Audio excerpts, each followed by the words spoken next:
Class 10th में chapter 7 coordinate geometry के 2 extra question. दोनों क्वेश्चन अगर मेरे को बोलोगे तो मैं 2-2 सेकंड में आंसर लिख दूंगा, ठीक है, और आप भी लिख दोगे अगर आपको समझ आ गया तो, ठीक है। और ये पेपर में आते हैं, MCQ क्वेश्चन होते हैं, सेक्शन ए में आते हैं। तो आइए इनको स्टार्ट करें। अगर आते हैं तो अच्छी बात है, नहीं आते हैं तो सीख लो। तो देखो क्वेश्चन क्या है, find the distance of this point from Y axis, ठीक है।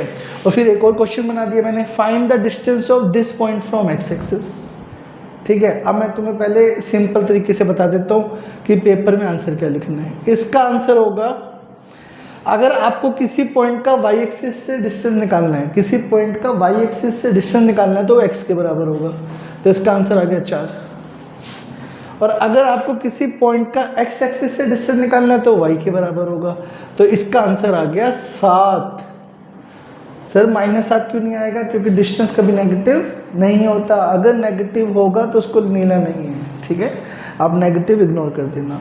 तो मैंने क्या बोला, अगर किसी भी पॉइंट का वाई एक्सिस से डिस्टेंस निकालना है तो एक्स के बराबर होगा, और किसी पॉइंट का अगर एक्स एक्सिस से डिस्टेंस निकालना है तो वाई के बराबर होगा।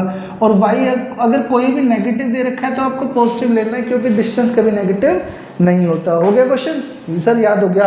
किसी पॉइंट का अगर वाई एक्सिस से डिस्टेंस निकालना है तो एक्स के बराबर होगा, और किसी भी पॉइंट का अगर एक्स एक्सिस से डिस्टेंस निकालना है तो वाई के बराबर होगा, और नेगेटिव लेना नहीं है क्योंकि डिस्टेंस कभी नेगेटिव नहीं होता, ठीक है। ओके, चलो मैं थोड़ा सा इसका बेसिक्स पे जाता हूँ कि ऐसा क्यों होता है।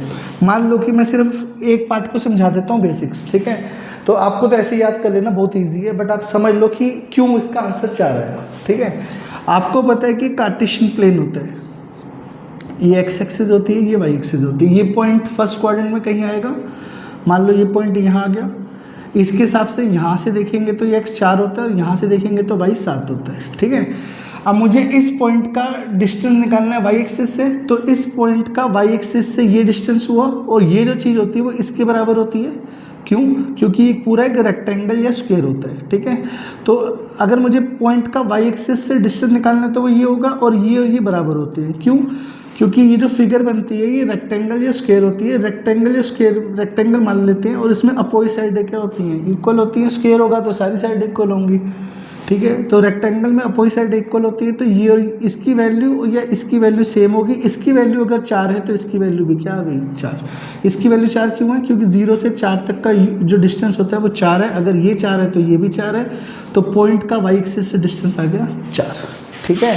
बात समझ आ गई? ठीक है, एक और ले ले, इसी का ही अगले वाला पार्ट भी समझा देता हूँ तुम्हें मैं।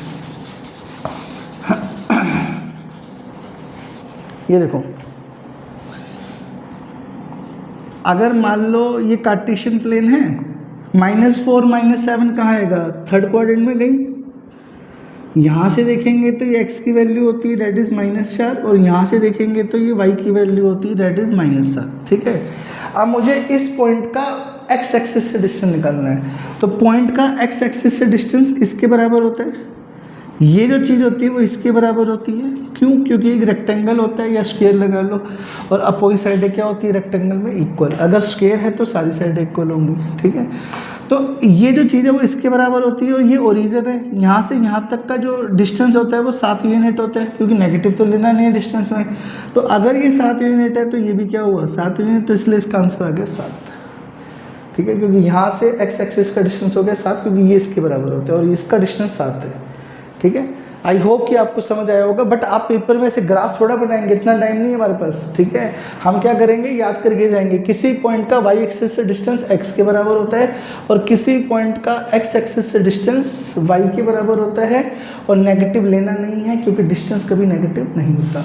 आई होप कि आपको ये वीडियो पसंद आई होगी। अगर आई है तो लाइक, शेयर और सब्सक्राइब करें। Thank you.